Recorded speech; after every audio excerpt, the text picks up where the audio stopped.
Bonjour à toutes et à tous l'équipe, j'espère que vous allez bien. Pour cette nouvelle vidéo, on va parler des qualifications pour la Coupe du Monde 2026 qui sera organisée donc au Canada, aux États-Unis et au Mexique. Ça sera donc pour l'année 2026 en juin-juillet prochain. Donc au niveau des équipes qualifiées, comme on vous l'avait notifié, Canada, US, Mexique qualifiés d'office en tant que pays organisateur. Ces trois équipes qui étaient présentes déjà au Mondial 2022 au Qatar. Canada, c'était sa deuxième Coupe du Monde en 2022, ça sera donc sa troisième en 2026. États-Unis, ils étaient là en 2022, ça faisait longtemps qu'ils n'avaient pas participé. Le Canada, ils ont fait 86 2022 et les États-Unis, ils avaient fait 12 phases finales, mais la dernière était il y a un moment. Et donc 2022, ils étaient là et Mexique qui a souvent été présent. 18 participations en Coupe du Monde. Le Mexique est une des équipes qui a le plus participé à la Coupe du Monde dans l'histoire du foot. Une seule équipe a participé à toutes les Coupes du Monde, c'est le Brésil, le pays du football. Japon, ça fait un moment qu'on les voit. Souvent 8e de finaliste, 2018, 2020, intéressant. Que fera le Japon en 2026? C'est vraiment une belle nation du football qui s'est régularisée au plus haut niveau. Nouvelle-Zélande, c'est une surprise de les retrouver, on les avait pas vus depuis 2010. C'est un comeback la Nouvelle-Zélande en Coupe du Monde. Forcément, 48 équipes dans cette Coupe du Monde, c'est un format inédit, ça a toujours été 32, donc 48 équipes, c'est énorme en plus, ce qui fait qu'on aura forcément beaucoup plus d'équipes qui auront leur première fois ou des équipes qu'on n'a pas vues depuis longtemps, donc c'est un plaisir. Franchement, je ne savais pas trop comment prendre ça, cette Coupe du Monde élargie, c'est 16 équipes en plus, c'est-à-dire qu'en fait, la moitié des équipes auparavant en plus est présente, 32 plus 16, donc c'est énorme.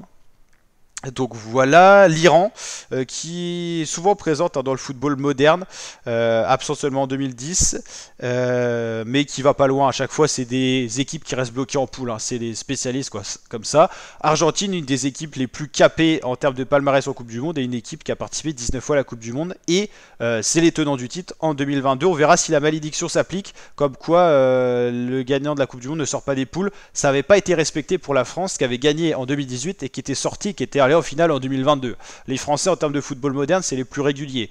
Gagnant en 2018 en Russie et finaliste en 2022 au Qatar. L'Ouzbékistan, première Coupe du Monde, ne cherchez pas, ils n'ont jamais participé à la Coupe du Monde.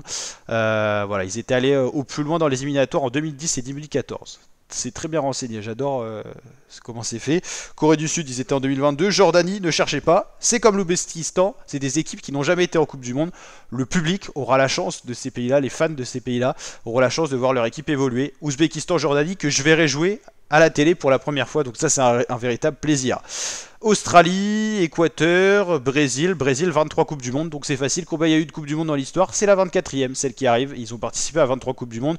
C'est le seul pays qui n'a loupé aucune Coupe du Monde depuis la création de la compétition de la Coupe du Monde. Colombie, souvent présent aussi, qu'ils n'étaient pas là en 2022 quand même. L'Uruguay, le Paraguay, c'est un comeback, on les a pas vus depuis 2010. Maroc, Tunisie, Égypte. Algérie, on les a pas vus depuis 2014, c'est un comeback. Ghana, Cap-Vert, c'est la première fois. Afrique du Sud, c'est une nouvelle Coupe du Monde pour eux, on les a pas vus depuis 2010. Le Qatar qualifié, le Qatar qui n'avait jamais été qualifié pour la Coupe du Monde, ils avaient été seulement présents en 2022 parce que c'était le pays organisateur, mais ils n'étaient jamais sortis vainqueurs d'une phase de qualification. Donc c'est la première fois pour eux en étant autre que pays organisateur, en passant par les phases éliminatoires. Angleterre, Arabie Saoudite, Côte d'Ivoire, c'est un comeback aussi, on les a pas vus depuis 2014. Sénégal, France, Croatie, Portugal, Norvège, depuis 98 on les avait pas vus.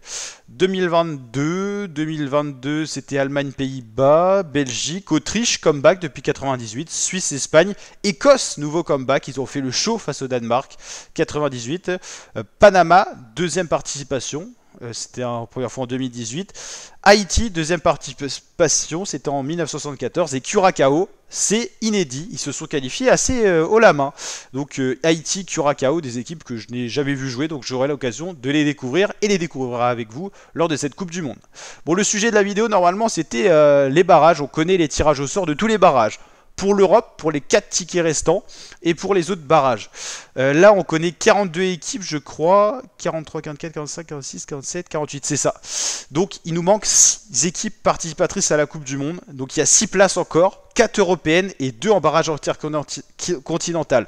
Donc, il y a 48 équipes en tout, et on en connaît 42. Le tirage au sort, c'est le 4 ou 5 décembre, on le suivra sur la chaîne YouTube bien sûr, et donc il nous manque 6 équipes, donc 6 tickets attribués, on va regarder comment ça va se passer.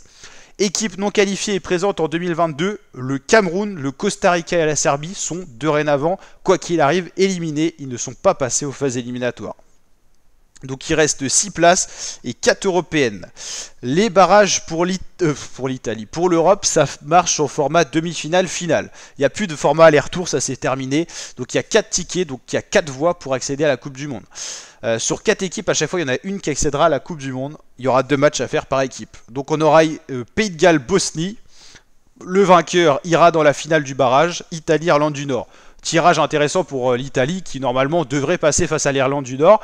Après il y aura Pays de Galles, Bosnie, l'un ou l'autre pour l'Italie, s'il passe face à l'Irlande du Nord. Donc là on prend un exemple, imaginez la Bosnie qui gagne et l'Italie qui gagne, ça ferait donc Bosnie-Italie, et seulement le vainqueur de Bosnie-Italie sera qualifié, donc une seule équipe, donc 4 participants, un seul qualifié. Donc ça fait pas beaucoup quand même. On ne verra pas Italie plus Pays de Galles à la Coupe du Monde, vous l'avez bien compris. Hein. Seulement un de ces 4-là participera à la Coupe du Monde, en l'occurrence le vainqueur des 2 rencontres. Donc imaginez Pays de Galles-Bosnie, allez 2-0 pour le Pays de Galles, victoire du Pays de Galles, il passe là. Italie-Irlande du Nord, victoire de l'Italie, hop, donc Pays de Galles-Italie. Et donc là, le vainqueur de Pays de Galles-Italie ira à la Coupe du Monde. C'est en format aller simple, hein, bien sûr. Il n'y a pas de format aller-retour. Hein. Pays de Galles-Bosnie, c'est donc le Pays de Galles qui accueille la Bosnie, ça c'est le tirage, il n'y aura pas de format aller-retour. On aura Ukraine, Suède et Pologne-Albanie, un de ces 4-là ira à la Coupe du Monde. Alors pour cette voie-là, donc moi qui joue à la Coupe du Monde, allez, je dirais quand même l'Italie, favori. Pays de Galles en 2, Bosnie en 3, Irlande en 4. Donc Italie vraisemblablement ou Pays de Galles. Si c'est pas un de ces deux-là, je serais vraiment surpris pour cette voie-là. Vous avez les dates 26 et 31 mars, on suivra ça, c'est en 2026. Donc le tirage au sort de la Coupe du Monde aura lieu alors qu'on ne connaîtra pas 6 équipes. C'est comme ça, c'est le jeu. Et on reste en poule de 4 équipes. On devait passer en format 3 équipes, on restera donc à 4 équipes. Ukraine, Suède, Pologne, Albanie. Vraisemblablement, ça devrait être la Pologne, les favoris. Suède en 2, Albanie en 4, Ukraine en 3, peut-être un truc comme ça. Petite voie là, Slovaquie, Kosovo, Turquie, Roumanie, c'est très ouvert. Hein. Je dirais, allez, Turquie normalement, Slovaquie en 2, Roumanie en 3 et Kosovo en 4. République tchèque, Irlande, Danemark, Macédoine du Nord, vraisemblablement, ça devrait être les Danois normalement. Attention à l'Irlande quand même. Donc voilà, il y a 4 tickets attribués là. Donc là, on connaîtra les 4 derniers le 31 mars 2026. Et il y en a encore 2. Et là, c'est des barrages intercontinentaux. Et on va regarder ça. Le tirage au sort du tournoi des barrages, c'est pareil. Ça marche au format demi-finale, finale. La demi-finale, Nouvelle-Calédonie, Jamaïque. Et le vainqueur ira en finale de la barrage face au Congo. Le Congo qui a battu le Nigeria, qui est donc en finale du barrage. Mais ils attendent leur adversaire, certainement la Jamaïque. Donc Congo, Jamaïque ou Congo-Calédonie, on aura une place d'attribuer là.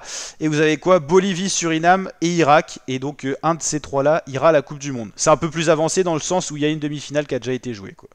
Donc voilà, vous savez tout. Donc on pourra peut-être avoir le Congo et l'Irak en Coupe du Monde ou la Bolivie. Je vois quand même pas le Suriname normalement.